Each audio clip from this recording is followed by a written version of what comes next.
Yigdal, origins, outlook, and OMG, do I believe in this? The only thing that's missing is we'll do a little bit of singing at the end. So first of all, what is Yigdal? Let's take a look at that middle hand. Okay, so we know Yigdal as maybe something we do at the end of Friday night services, holiday evening services. It's also in many prayer books as part of the morning service. It and Adon Olam. They both are location shifters, and either to close out the day or to begin the day. And both Yigdal and Adon Olam are they're poems, hymns, and they've been recast into songs. And both Yigdal and Adon Olam are statements of faith. They're poetic creeds. Now, Jason said at lunch today, very, very correctly, that Judaism it's not a religion of creed. It's a deed, not creed. A lot of what defines us as Jews is what we do. But there's been controversy about that over many centuries. And, 2 Jews, 3 opinions. And so some people's opinions turned out to be more important than others because the people espousing the opinions turned out to be more important than others. So in the case of Yigdal, the Yigdal was written, we think, most scholars think, was written by Daniel ben Yehuda, who was a dayan, a religious judge in Rome, about into the turn of the 14th century. And this hymn is based on Maimonides' 13 principles, 13 ikarim of Judaism. And if you look at this sheet, with what it says here, and it's true, according to Maimonides, failure to believe in a single one of these principles places one outside the pale of Judaism. Now that's where the OMG comes in. Well, I mean, it makes sense. Yeah. Anyone who disagrees obviously has never read a Torah, so. Well, I don't think I'd say that. If the thing is, when you look at Torah, you're not only looking at the 5 books of Moses. Torah has this expanding definition. You have the Torah shebichtav, the written Torah. Even that was an expansion from the original. Originally, just the 5 books of Moses: Genesis, Leviticus, Exodus, Leviticus. I know my mouth is not my own today. Genesis, Exodus, Leviticus, Numbers, and Deuteronomy. They would have come out straighter in Hebrew. And then the concept of Torah expands to the whole Tanakh, the whole Hebrew Bible. Then a whole body of commentary springs up around that, called the Torah Sheba'al Peh, the oral Torah, as it was originally transmitted orally from teacher to student. But it wasn't written down for hundreds of years after the discussions took place that created this body of Jewish learning. But normative, orthodox Jewish thought considers all of that to be Torah. So you get, a couple thousand years of discussion and argument. You are definitely going to find lots of people who argue with that. So why is Yigdal in our prayer book? I think mostly because of the reputation of Maimonides. Rabbi Moshe ben Maimon, known by his acronym, the Rambam. And he was a 12th century, give or take, rabbi. First started out in Spain, ended up in Egypt. He was a physician. He was physician to Saladin. He was really high placed. He was an astronomer. He was a philosopher. He was a rabbi extraordinaire. And he was very, very, very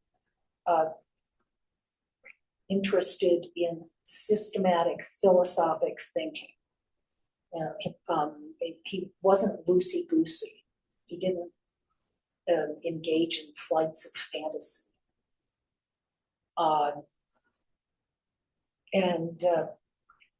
It's interesting, even Maimonides changed his mind about these 13 Ikarim. He wrote them when he was very young. They were part of his commentary on the Mishnah. Later in life, he distilled it down to not so many Ikarim. But let's take a look at what's in Yigdal. Okay, so if you look at this handout, in the right-hand column, in the Hebrew column, it alternates titles, what this particular couplet of Yigdal is about, and then after it, the couplet itself. So the first one, Mitziut Hashem, the existence of God.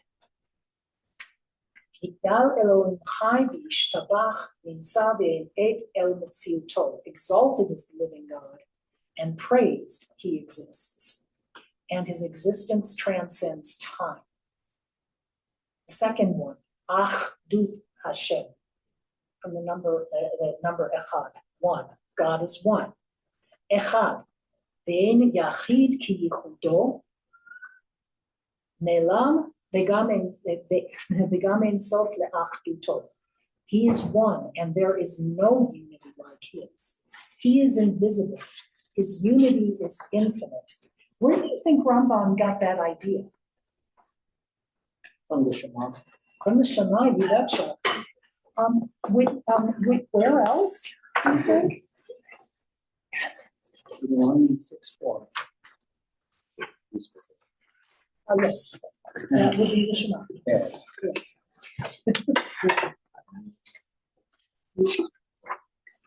It says Echad.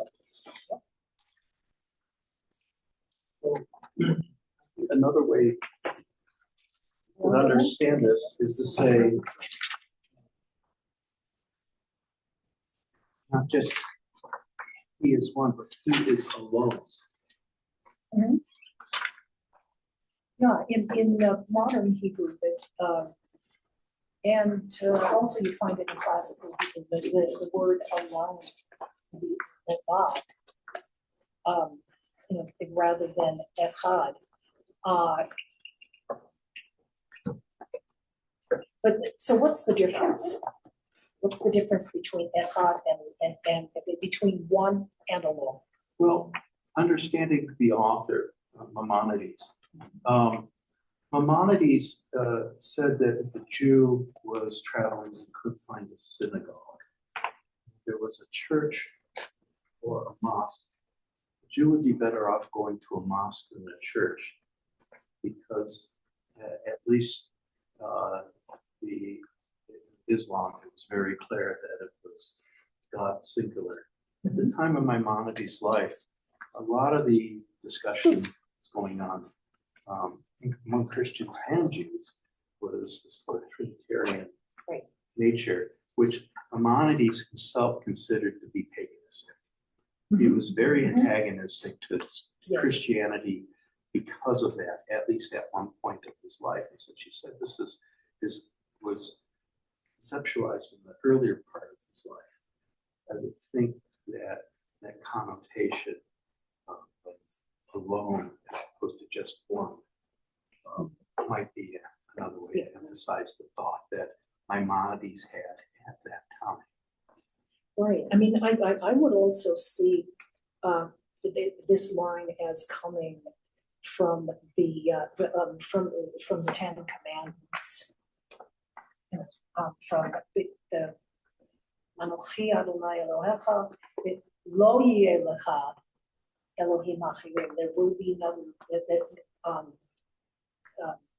no other gods. The other part of it is that when the Shema is translated, there are translations that use alone as opposed to one.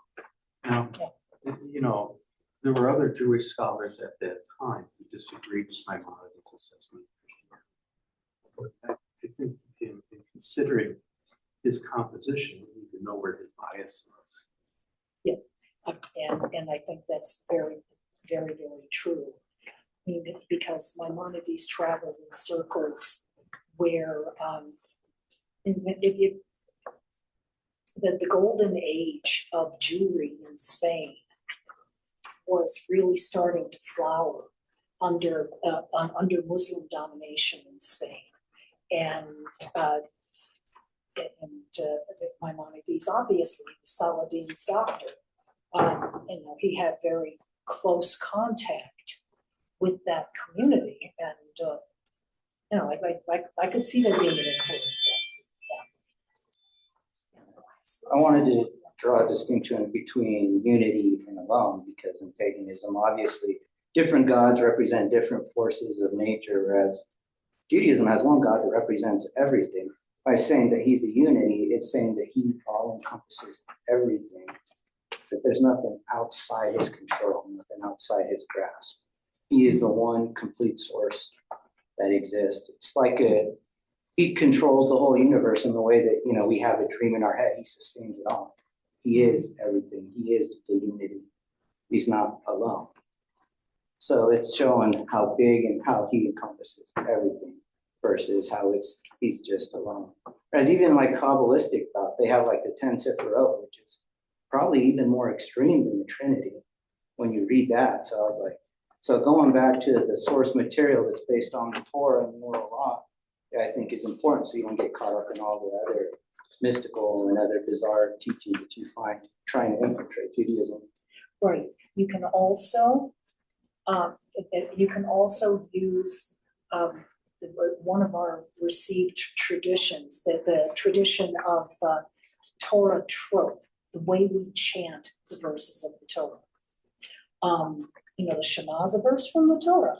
And with the trope, it goes like this. Shema Yisrael, Adonai Eloheinu, Adonai Echad.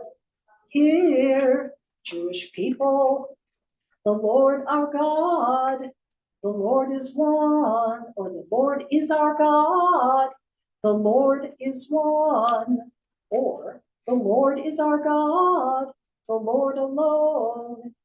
You could interpret it, the Lord is our God, and none of those other folks who don't rise to the level of real God, or that God is some unifying force. But let's go through the rest of this. Sure. Yeah. Okay. This idea of God alone, or God, a unitary theory of theology in Judaism, it's also picked up again in Isaiah 45:5-7. I am the Lord, and there is none else. Beside me there is no God.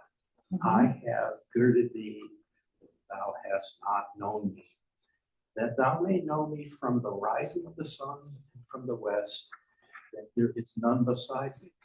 I am the Lord, and there is none else. I form light and create darkness, make peace, create evil. I am the Lord that does all these things. And so this is why we don't pick up the dualism that is found elsewhere. That's a pretty good verse. Where'd you find that? So I can click that. Isaiah 45. 45. Yep. Yeah, fun fact, when part of that made its way into our morning prayers, it got edited a little bit. Instead of light and darkness, creating peace, creating evil. In the prayers, it's Yotzer Or, Uvorei Choshech, light and darkness. Oseh Shalom creates peace. Uvorei et hakol, and created everything. So parenthetically, for those who know the book, that includes evil. But we don't want to stress it. We don't want to focus on the negative. We want to accentuate the positive. The theological key there, though, is that there isn't some opposing force that is on par and able to God creates everything. From Jewish theological perspective, there is only God. Okay. Okay.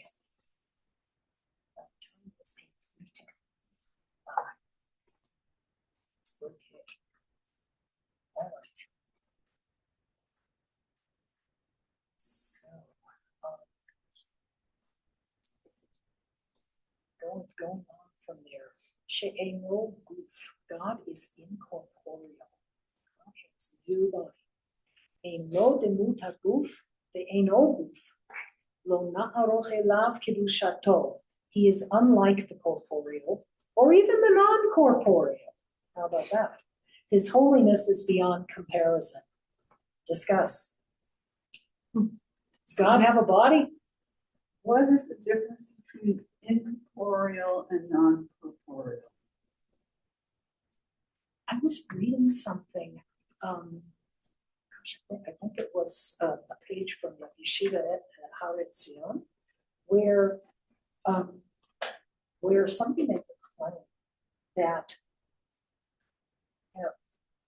God, obviously just because it's normative Judaism that God does not have a physical body, but that God wasn't even limited by having some contained divine energy, that there is nothing that could contain God, nothing that God chooses to have contained God's self.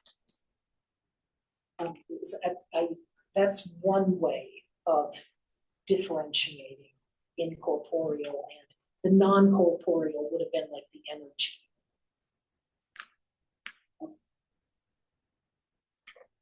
I have the actual full principle, and it kind of explains it if you read the whole part of it.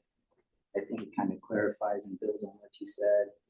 It says the negation of corporeality, namely that one must believe that this one is not physical body and not a force in the body and not subject to things that affect body, such as movement, rest, and dwelling. Therefore, our sages of blessed memory negated the possibility of composition of separation from all passages in Holy Scripture that describe him in physical terms. For example, walking, standing, sitting, speaking, and so forth are in metaphorical language. Our sages of blessed memory said, the Torah speaks in the language of man.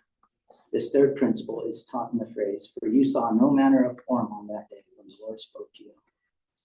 And that is, you did not perceive him as having any form, because he, as we have stated, is not body or physical force. Would that not also hold true that God is not gendered? Right. Yes. I also saw something literally and mildly graphically that did make that claim that obviously that it follows from the fact that God doesn't have a body, that God that would not have the physical accoutrements of one sex or another. Therefore, God could not possibly be gendered. Because I mean, that only makes sense, right? But language is gendered. Yeah, Hebrew right. language Yeah. is gendered. It certainly is. And the masculine also serves as the non-gendered form. Right. Yeah, Whereas masculine's the feminine default. is a specific form. Right. So one of the things that comes up is, why is God referred to as he so much in our text? Because who wrote the Torah? But because that's also the neutral form. Yeah, that's true. Because That's otherwise, if you do she, then you are gendering. True. Yeah. Yeah, that's one of the things that makes me a little twitchy sometimes about attempts to achieve some kind of gender parity in talking about God in liturgy or in text study. Is the going back between he and she, and it just brings out the gender issue in a way that I don't think was intended. Let's move on. Okay. Kadmut Hashem. God is eternal. Kadmon lechol davar asher nivra, Rishon ve'en reshit lereshito. He preceded every being that was created. He was first, and there was no genesis to his beginning. Okay, from where? The human mind. Here's a simpler answer.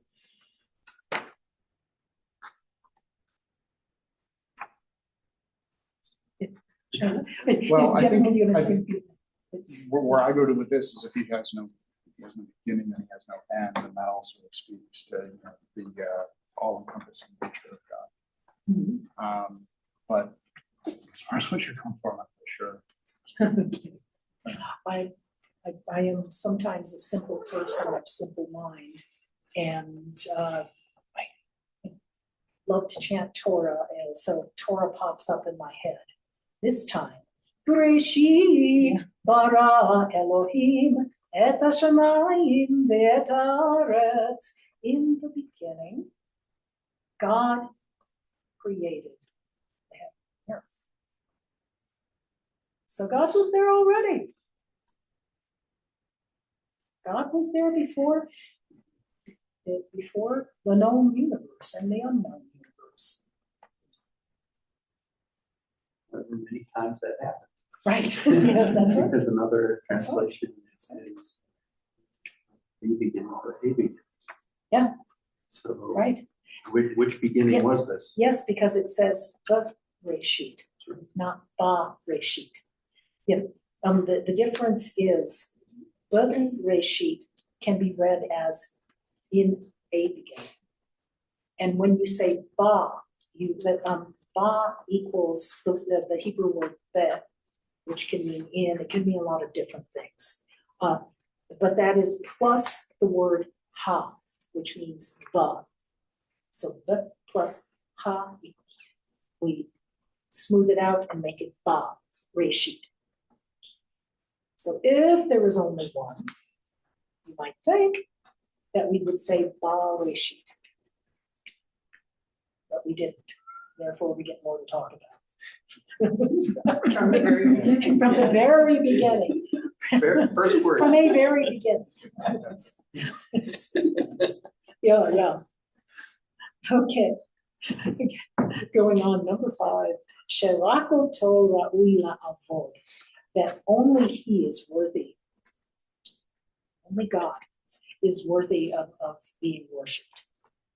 Hino Adon Olam lechol notzar, yoreh gdulato umalchuto. He is master of the universe, Adon Olam, to every creature. Sorry, I have a reaction on. Turn that off. No, I had already, that was a reminder, which I didn't need because I'm off my schedule. That's all right. Okay, the whole notzar, to everything that was yatsur, everything that was created.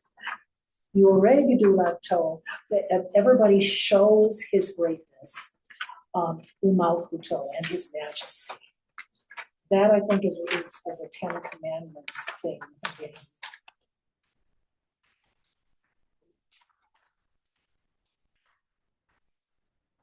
Hey, nevuah, prophecy.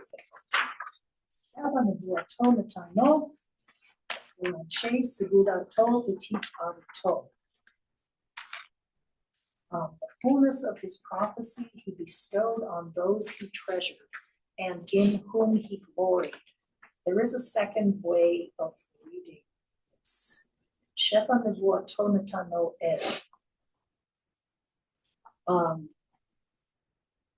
So God gave the fullness of his prophecy, and then we leave out the L, on She Segulato Vitifato. It doesn't change the meaning much, because if you read it, Shefa Nevuato Netano, it implies that it was God who gave the gift of prophecy. It's just that some communities read it one way, some communities read it the other way. Okay, so let's go to the next one. Nebuat Moshe Amitit.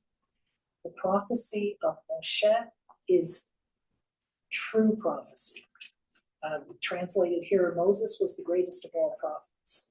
Lo kam b'Yisrael k'Moshe od navi umabit et temunato. There never arose in Israel another like Moses, a prophet who beheld God's image. Where do we know that? Ten Commandments. Nope, No, nope.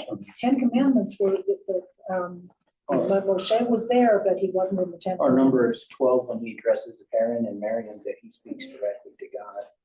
But God tells them that he speaks directly to Moses. You could derive that from there, but it actually says it somewhere. It's where God walks by Moses. The text says that. It's at the does. encounter of the bush that burns but is not consumed. Yeah, And when Moses gets his marching orders. yep. And at the very end of the Torah. Yep.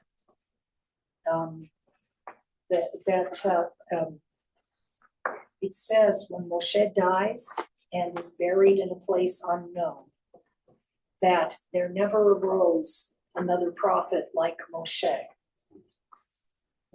And it says of Moshe that at the end of his 120-year life, lo keha eno, lo nas lo keha eno, his eye did not dim. Velo nas lecho, and he didn't lose his moisture. He didn't lose his youthful vigor. You know, I love these earthy the expressions, but that lo kam, it's almost a quote that there never arose another like Moshe. It's like his epitaph. He maintained his sap and freshness, if we borrow from one of the Psalms that from this. Yep, he did. Yeah. is this special status simply because Moses was the first, or because he had so much work to do that he placed amongst above others?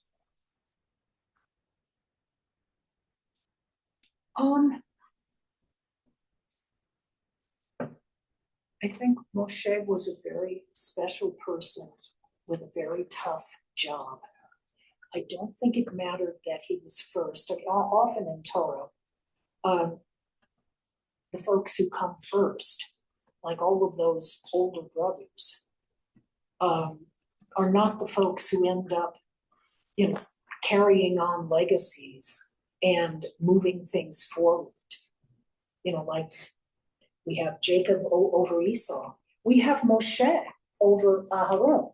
You know, Aaron, who ended up being high priest, no slouch, was Moshe's older brother.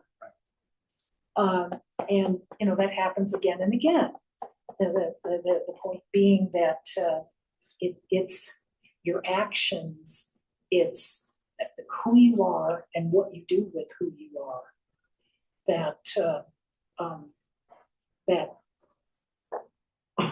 makes you, you know, worthy of getting the gig. Sure, yeah, and in this specific case, obviously, there's so much to be done and so much to be accomplished. Yeah. Absolutely, yeah. And Moshe was willing to argue with God. Were you going to say something? No, with me it's just and- coffee. And then my back is half turned. It's just coffee. Sorry to get on the road. So there's also that this mythology that we call the Torah in its most concise form is we call the 5 books of Moses. Okay. There's no other prophet that has 5 books. There's no other prophet that brought forth the contents of the 613 mitzvot that are in Torah. And when we also have him being part of the whole aspect of salvation from a Jewish perspective, which is God taking our entire nation out from the place of constriction, out from Egypt. And there's no other prophet that has anything on par to that. Everything else is a derivative of what we get from Moses. And that's why, from my understanding, why Moses is So this Makes sense. greatest of all prophets. in my translation, it actually gives me 4 very specific reasons as to why Moses was, and it's kind of long. I don't know, you want me to read them to you or you want to read them yourself? Because it's a very specific. I can read it myself, yeah, so I didn't Yeah. read it. I'm This looking is at the not- time. I'm really Right. sorry, but I'm. Yeah, because there are looking very at the time. specific reasons and they aren't listed, just if you want to know, they're right here in the book, so I can give them to Okay. you. Very good. Okay, now I am looking at the time, it's 20 minutes. I would like to set this aside and I'd like to go to the topic that I cribbed from Rabbi Lola Gal Graham, who's a well-known instructionist rabbi. And she puts together reflections and questions for discussion on the 13 principles of faith. So let's skip the first page for the moment and go to page 2.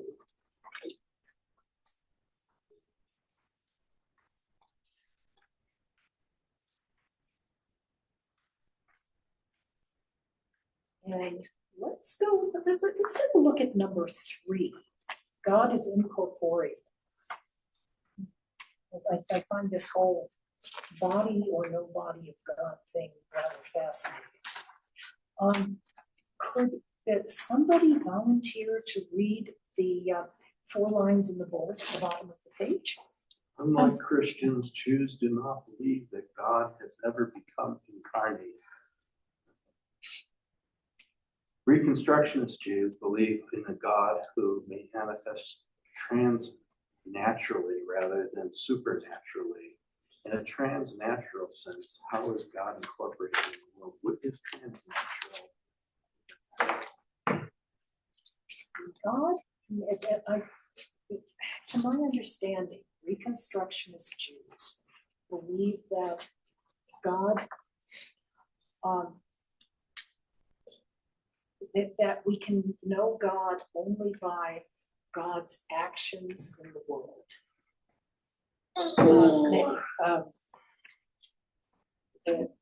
Rather than through prayer and the like, rather than through vision, but through more natural. Can I say something on this? Because Rabbi Moshe was pretty big on this, considering he's a Right, Reconstructionist yes, he rabbi. was.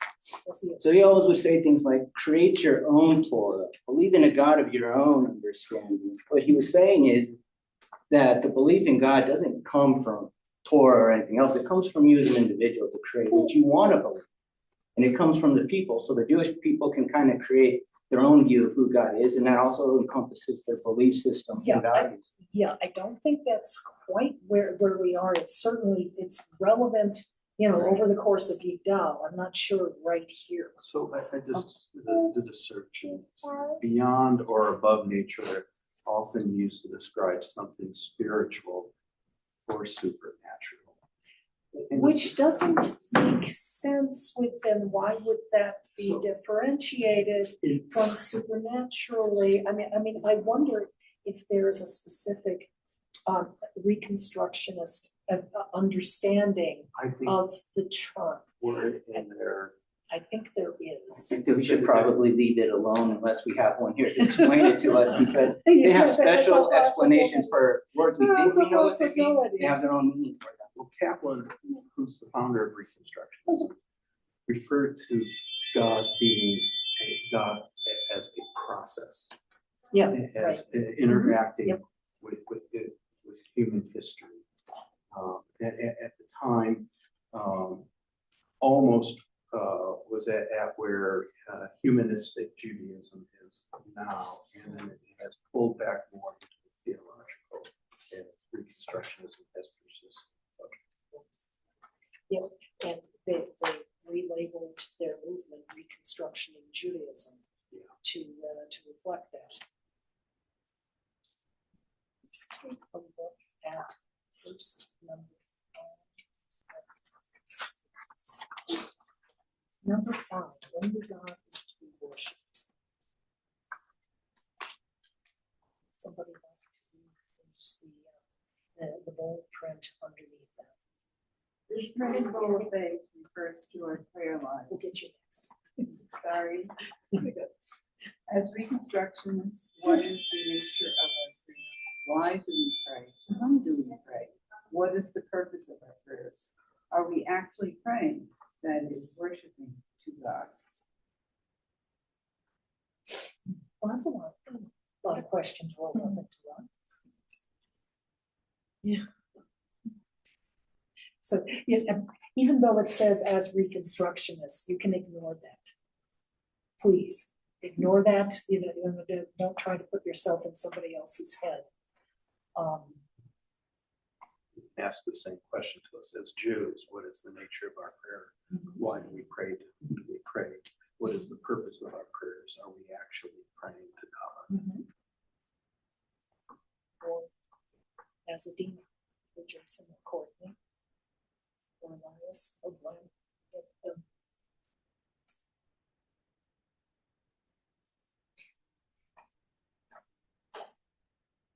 So do you feel like when you're praying, do you feel like you're talking to God? Sometimes. It's a good answer. I think like the Amidah is designed for that. I think of it kind of like a workout. You got all these things to build up. They reframe your way of thinking. They reframe your understanding of God, because all the core prayers are basically truths about Hashem and about Judaism. And then once you've refreshed and you've got yourself together, then you can express yourself to God properly. And now you have the language to do it because you've gone through this study process. And then it finishes with our purpose at the end with the Elena. So it's kind of like a workout where you build yourself up to express yourself personally to God, and then you kind of cool down and work your way back into the world, if that makes sense. That is one really good way of looking at prayer. Anybody doing anything different when you're praying?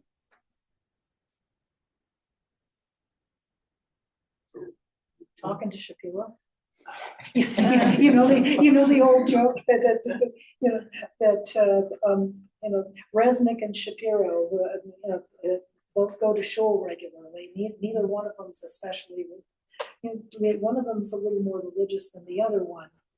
So they get asked, why do you go to shul? Resnick says, I go to talk to God. Shapiro says, I go to talk to Resnick. We have this peculiar thing during the Amidah where we're really having individual conversations as a group. Mhm. We need to have this sort of critical mass, so to speak, ideally, called a minimum or quorum for prayer. But this is part of why when I'm leading, I'll say, you can use the text in the prayer book we're using, a different prayer book if you prefer, or simply in your own words and your own heart. Yeah, text is a springboard. It gives us a framework if we don't know what it gives us something to say if we're at a loss for words. Yeah, like, I see a personal trainer a couple of days a week. So, and that does me a lot of good. So sometimes it's good to pray your way, like that workout, and building those prayer muscles and getting into the rhythm of things. Sometimes I'm praying your way, and the murmur I can go on all around me, unless I happen to be leading, at which point I'm responsible for timekeeping and all that. So there are more ways. Okay, how about the next one? The prophets of God spoke truth. Okay. As reconstructionists, what is our relationship to the biblical prophetic tradition? Do you believe that the prophetic tradition ended with the closing of the biblical canon? Or do we see ourselves engaged with an ongoing prophetic tradition? Do we believe in modern day prophets? If so, what are their attributes? Can we identify any contemporary prophets? What makes their work prophetic?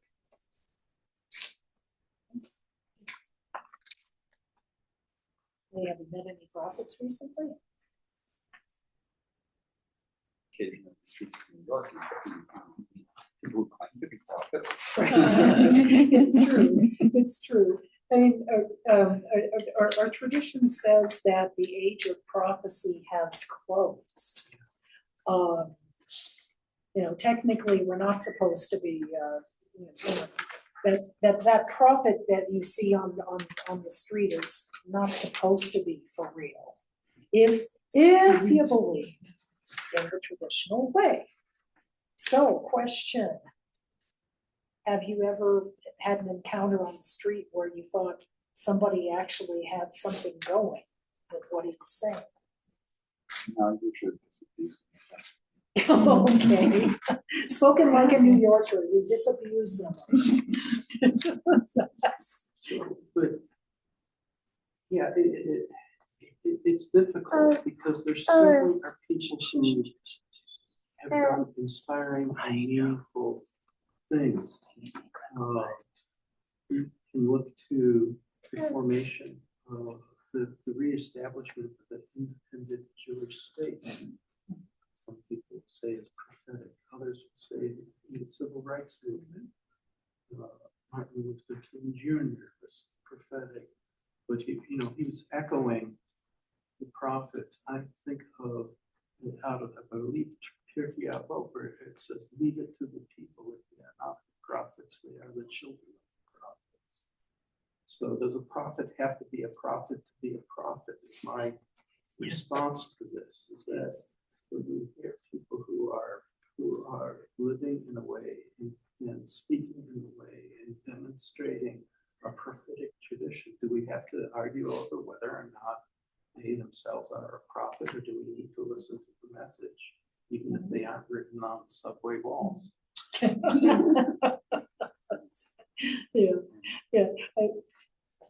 I think this is a lot like the issue of smicha. We know that it ended with the writers of the Mishnah, right? That those rabbis were the last to have it because it was an official position. Right.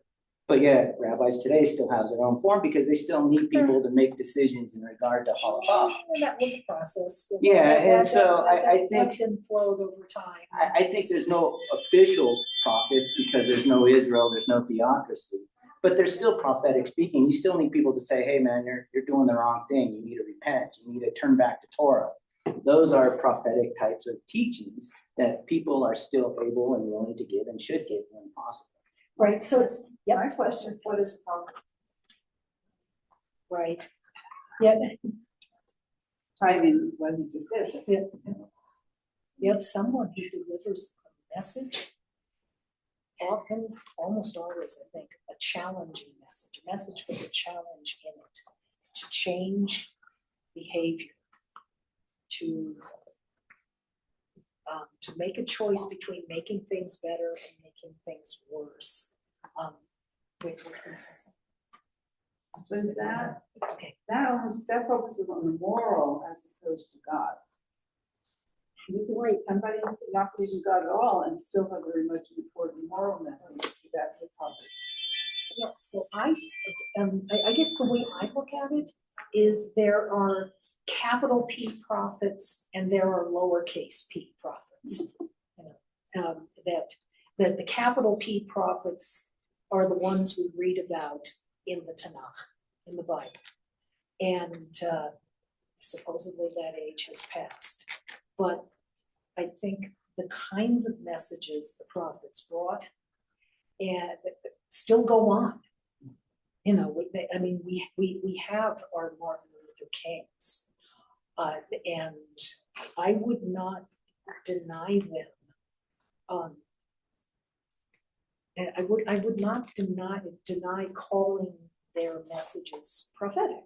Are they prophets or are they visionaries? And that you can be visionary in one area, but a prophet, you know, if you are speaking to God, presumably what you're being told and everything that you were spoken to will be true, whereas you can be visionary in just one area. He did not consider himself to be a prophet, just for clarity. And prophets in Judaism had some common traits. One, they didn't want to do the job. Right, I was gonna say they're reluctant, Two, which makes me think about King. they never profited from prophet. Right, Okay. right. Uh, They often suffered for They almost always suffered for it. Mhm. Which is part of probably why they didn't want to do the job in the first place, although it's always, I'm not worthy, I'm not worthy. You know, even Moses said, I'm not worthy. No, but I know this better. Is Abraham a prophet? He speaks to God, God speaks to him. And the Humash says he is. He is, I- and he's an I think- exception to the Yeah, general rule. Right, and I think in Muslim tradition, he's certainly And considered a he prophet. prospers. Did he prosper? I mean, give it, but. Yeah. How did that go? Oh, in terms of how, you know, in doing things, the consequence of the Akeda is that he comes back and Sarah's dead. So, you know, there's, you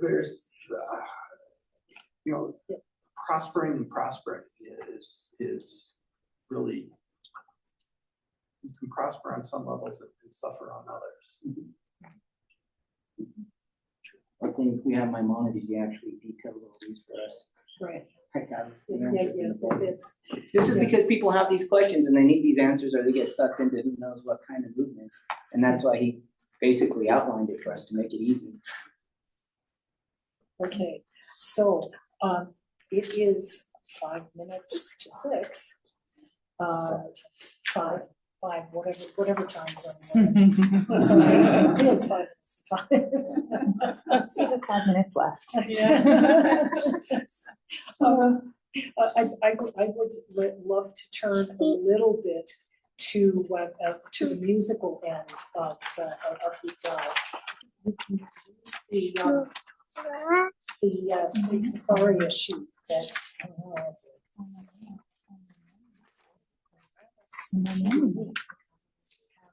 We can talk about this one. Oh, that is one version.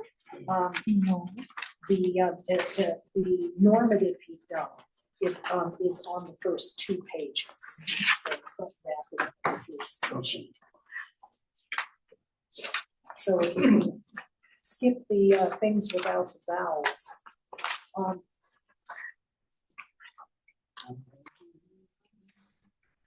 Yeah. Why don't we start with that to warm ourselves up? Okay, So,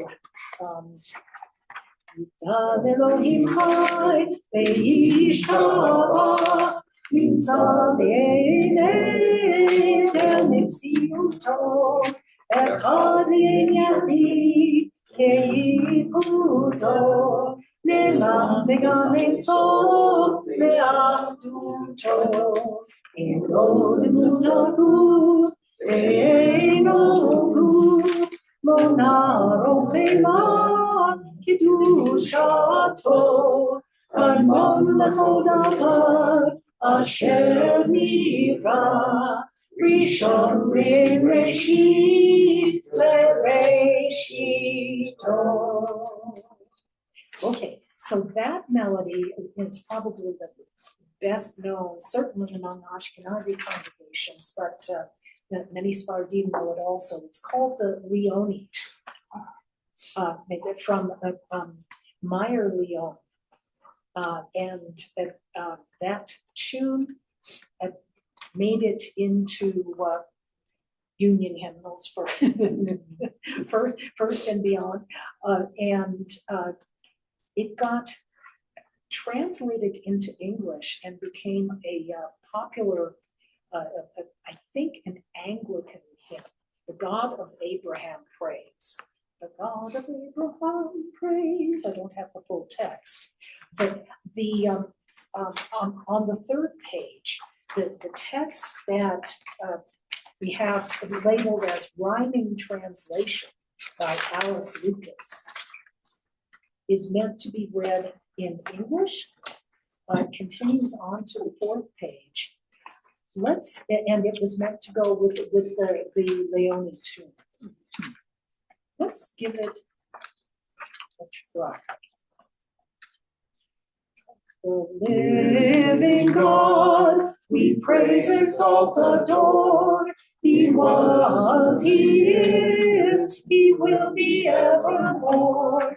No unity like unto His can be. Eternal, inconceivable is He. No form or shape has the incorporeal one, most holy beyond all comparison. He was ere aught was made in heaven or earth, but His existence has no date or birth. Not so easy, huh? This is similar to what I grew up with as a kid. Yeah. So what you grew up with as a kid, was it a little easier to sing? I mean, I could go get a human prayer book. We have. Yeah, no, this English version of it, it was found in Reform Jewish prayer books for a long time. There may be even a version of this in Mishkan. Mm-hmm. Yeah, I mean, my recollection of those English translations is that they scanned a little better at least with the Leone tune. Mm-hmm. And this you're kind of stretching and smushing, and you have to practice it once or twice to get your mouth around it. But this was the turn of the 20th century, and I think she was American. Not sure.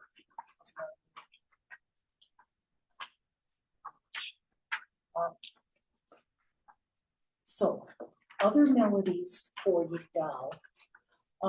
Do you know the holiday melody? The most common one it sounds like this. Yigdal Elohim Chai Ve'yishtabach Nimtza B'einei El Metziuto Echad Ve'en Yachid Ke'ichudo Ne'elam Ve'gam Ein Sof Le'achduto. That was one of the first high holiday tunes that I ever learned. It brings back the warm fuzzies every time. Can we try learning just that first couplet? We'll go slowly, and let's try that. Yigdal Elohim Chai ve'yishtabach nitzav ve'enet el metziuto echad ve'yachid ke'ichudo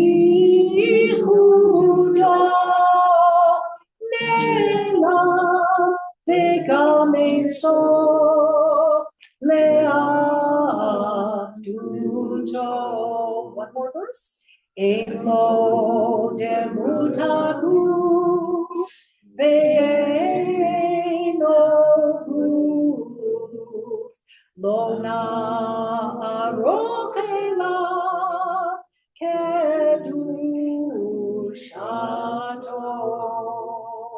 קדמון לכל דבר אשר נברא ראשון ואין ראשית לראשיתו.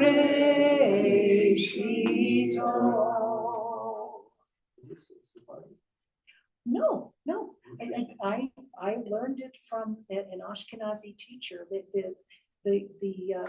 rabbi who was my update dean for conversion, Rabbi Danny Shevitz, who was the Hillel rabbi at MIT at the time I was there as an undergrad. He grew up in Detroit, listening to sitting in the back of the sanctuary with the boys in the back, listening to the cantor and criticizing Saint. It's a good armchair sport, but he davened so beautifully, and probably still does. And he's recently retired from a long time pulpit in Venice, California. So he's now emeritus, but I assume he hasn't left because he was absolutely great at that. So let's end on a little bit of an up note. Do you know this tune? Yigdal Elohim Chai ve'yishtabach nitzav ve'enet el metziuto echad ve'en yachid ke'ichudo ne'lam v'gam ein sof le'achduto. And then it has a second part that, as Ashkenazi Jewish simcha songs are wont to do, goes up. Okay. No, well, let's give it a try. This time, let's not do it too slowly, just because Lebedik and Freilich is lively and happy. 1 and 2. Yigdal Elohim Chai ve'yishtabach nitzav ve'enet el metziuto echad ve'en yachid ke'ichudo ne'lam v'gam ein sof le'achduto אינו דמות הגוף ואינו גוף לא נערוך אליו קדושתו קדמון לכל דבר אשר נברא ראשון בראשית לראשיתו אינו אדון עולם וכל נוצר יורה גדולתו ומלכותו שבע נבואתו נתנו אלא משתה סגולתו ותפארתו לא קם בישראל כמו שעוד נביא ומביט את אמונתו תורת אמת נתן לעמו al yad nevi'o ne'eman beito, lo yachal lifa'el, ve'lo yamir dato, le'olam lezulato, tzove ve'yodea siftareinu, mabit besof davar lekanato, אומר לאיש חסד כמפעלו, נותן לרשע רע כרשעתו, ישלח לקציונים משיחנו, לפדות מחכי קץ ישועתו, מתים יחייל ברוב חסדו, ברוך הדעת שם תהילתו, מתים יחייל ברוב חסדו, ברוך הדעת שם תהילתו. Ones that, do we disagree with? And I have a problem with the last two. Yeah. They don't fit my perspectives as a Jew. I'm out of the Reform movement, and my view is of a messianic age, not a messiah. It's an individual.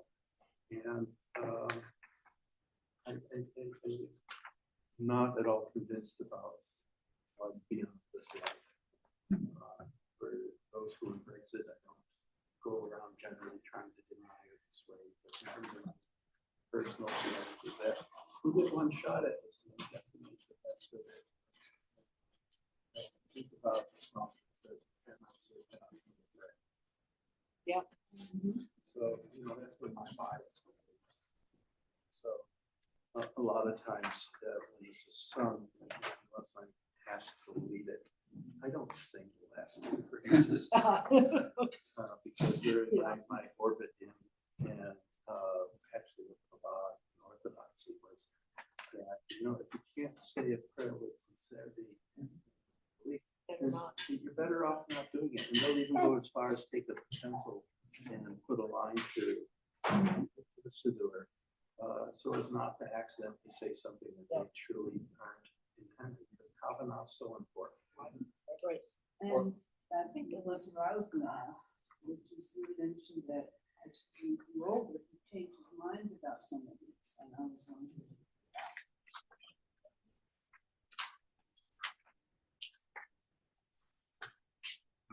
Way back on this very dense packet that please take it home. Yeah. But, okay. Maimonides in his advanced age regarded as fundamental of the faith only the unity of God and the prohibition of idolatry. There you go. Count them two. Wow. He's getting closer to Hillel. That's exactly. Yes. I'll tell you one thing that comment that you got belief in Mashiach. Now that I'm in my 60s, I've said people look like about rabbis. That when that in my heart of hearts, I must have believed in Mashiach, even if I didn't think so, if I was skeptical. Because if you asked me in my 20s whether I would ever live to be in my 60s, I would have said, no, I can't believe I'm never going to be in my 60s. But if you had asked me also, would I die young, I would also said, no, I'm not going to die young. Therefore, the only way you could rationalize not getting to your 60s and not dying young would be if in your heart of hearts you believe Mashiach, what's going to come in the interim. Well, for me, part of it is that Part of that's the just being last funny. two are beliefs. And in Judaism, again, I'm just making light of something of feelings that I had in my 20s. That's all. Well, the way Maimonides operated, this isn't about personal beliefs or preferences. These are reoccurring themes that are clearly outlined in the authoritative text. So if you read those sources, you would see all of these clearly outlined in there. How I feel about them, that's another issue. But the fact that they're there, that's undisputable. So Maimonides in his own age was considered by a lot of rabbinic authorities as a heretic. Yep. With his attempt to codify things and to do exactly what the song does. Yes, yeah, So, yeah, that's you true. know, one generation's heresy sometimes is another generation's venerated elder. And what's evident to you as being self-evident in text is not always what other people see as self-evident in text. I like to say that the Bible's in there. We can't change the text, but we can change how we read it and how we understand it. And we can learn from each other by paying attention to how each other read and understand. Slavery is probably the best example.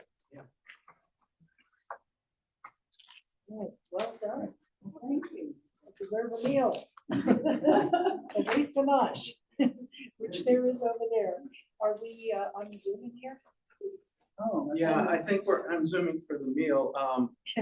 We don't have a separate Zoom link for Havdalah, so I'm going to ask the folks on Zoom. And, hello. Good to see you. So we're doing an abbreviated nighttime song session for y'alls who just joined us. And I think that would be you, Stephanie.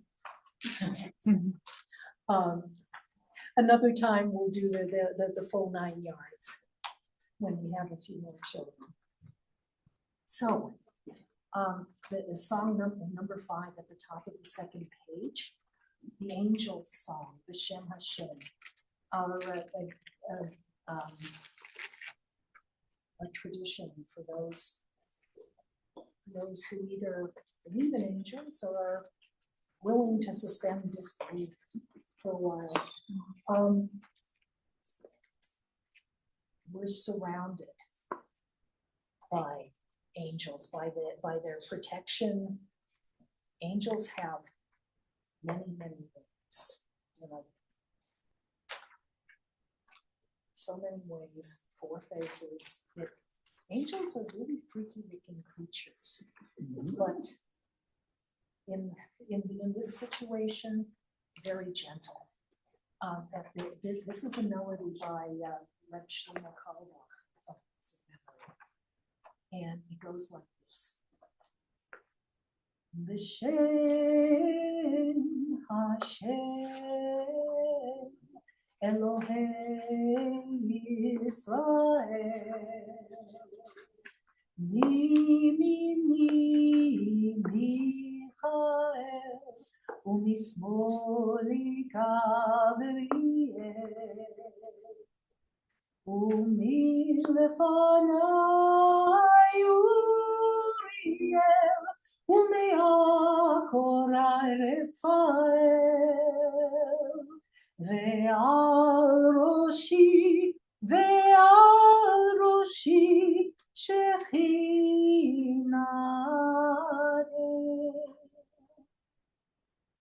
Try that together, please. Sure. B'Shem Hashem Elohei Yisrael Mimini Michael Umismoli Gabriel Umilfanai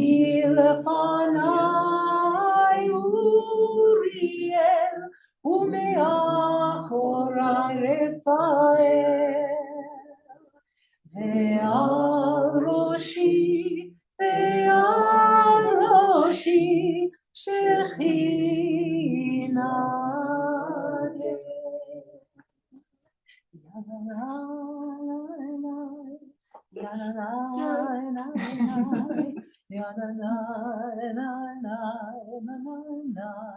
Not yet, I'm awake.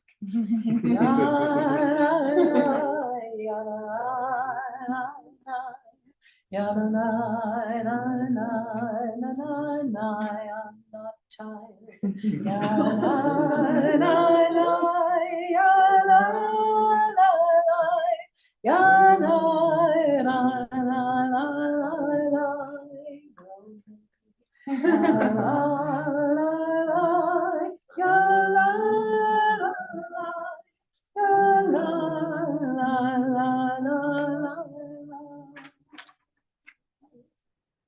If you go to the bottom of the page to number 6, twinkle, twinkle, kochavim. Kochavim means stars in Hebrew. And this goes exactly like you think it might go. So please join. Twinkle, twinkle, kochavim, shining in Hashamayim. If I say Shema tonight, everything will be alright. Twinkle, twinkle, kochavim, shining in Hashamayim. Let's do that again. Can you sing too, Tirza? Twinkle, twinkle. Can you say twinkle? Are you being shy? Twinkle. You can. Maybe not twinkle. Let's give it a no, well, twinkle is a good thing to strive for. Yeah, it's a good goal. Let's try it one more time. And really softly. And see what happens. Or doesn't happen. And we sing really softly. Twinkle, twinkle, kochavim, shining in Hashamayim. If I say Shema tonight, everything will be alright.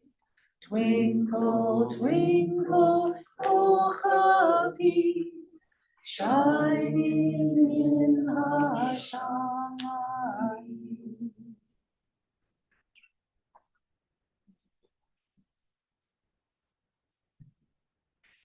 All right. Number 7, Hamalach. Hamalach means the angel. Angels. They're supposed to be our protectors. And it says here, Hamalach, Jacob's blessing to his grandsons in the Torah. When Yaakov blesses Joseph's sons, Ephraim and Menashe, these are the words that he says. And I just learned this tune. If I fumble, please forgive me. I'm going to do my best.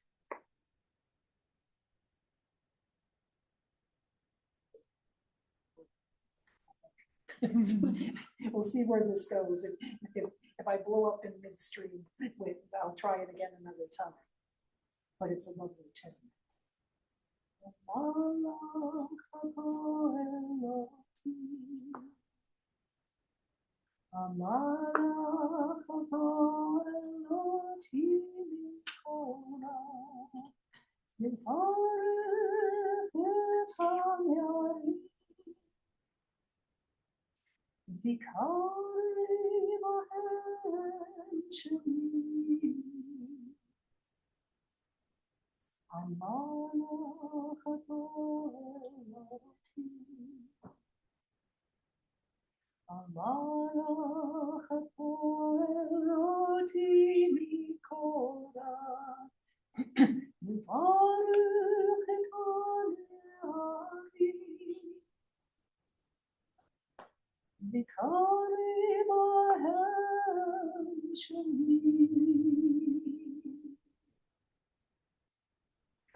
The second half, I'm so sorry. Shem Abutai, and the name of my fathers, Abraham, Yitzchak, Abraham and Isaac, the Yigdal Lahov, Bekerev Haaretz, and may they multiply Be'erev haaretz, within all the earth. Angel who saves me, Mikol Ra, from all evil. Yivalech et hane'anim. May that angel, that messenger of God, bless these children, these youths. Yikareh bahem shemi, and may they be called by my name. B'shem avotai, and the names of my fathers, Abraham and Yitzchak. Yigdal b'kerev haaretz. Promise you I will learn this for real and I will pass it on. I'm sorry. It's okay. It's a beautiful, beautiful thing. I think you know one or two more songs than I do, so I imagine it's hard to keep it all in there. Well, it only gets full sometimes, but what's some songs and a story when you get big enough for it. Yes. And the last thing, Miss Tirza, that we're going to do, we're going to sing together for you. Won't you sing at home? Oh, nice Chansa. Yeah. Yeah. It's delicious. Yeah. Speaking of Malachim who protect you, let's go back to the beginning and let's do regular Shema and another Shema and end with a regular Shema. Shema Yisrael, Adonai Eloheinu, Adonai Echad. Yushem Kevod Malchuto Leolam Va'ed. If she is still awake, sometimes she is not. Well, this is one of those times. She's trying her best to stay awake. Yeah. You're not tired. Let's sing it together. Et Adonai Elohecha, b'chol levavecha, u'b'chol nafshecha, u'b'chol me'odecha, v'hayu הדברים האלה אשר אנוכי מצווך היום על לבבך ושיננת לבניך ודיברת בשבתך בביתך ובלכתך בדרך ובשוכבך ובקומך ובשבתם מאוד ידך והיו לטובתות בעיניך וכתבתם על מזוזות ביתך ובשעריך. Let's try Shema another way. If the first way didn't work, we're going to try another one. Shema Yisrael Adonai Eloheinu Adonai Echad. Shema Yisrael Adonai Eloheinu Adonai Echad. Shema Yisrael Adonai Eloheinu Adonai Echad. Shema Yisrael Adonai Eloheinu Adonai Echad. Baruch Shem Kevod Malchuto Leolam Va'ed. Baruch Shem Kevod Malchuto Leolam Vaed. Shema Yisrael Adonai Eloheinu Adonai Echad. Shema Yisrael Adonai Eloheinu Adonai Echad.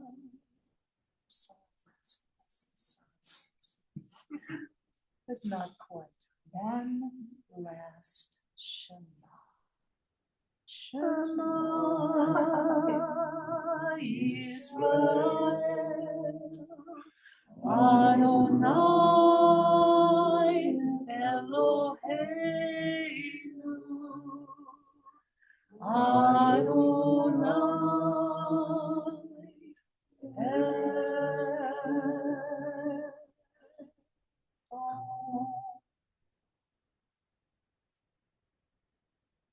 Lila told. Lila, you woke back up. You woke back up. And this is when we send that in. This is Yeah, Joshua. yeah, yeah. So it's your turn. Hot potato, I'm out. Oh, boy.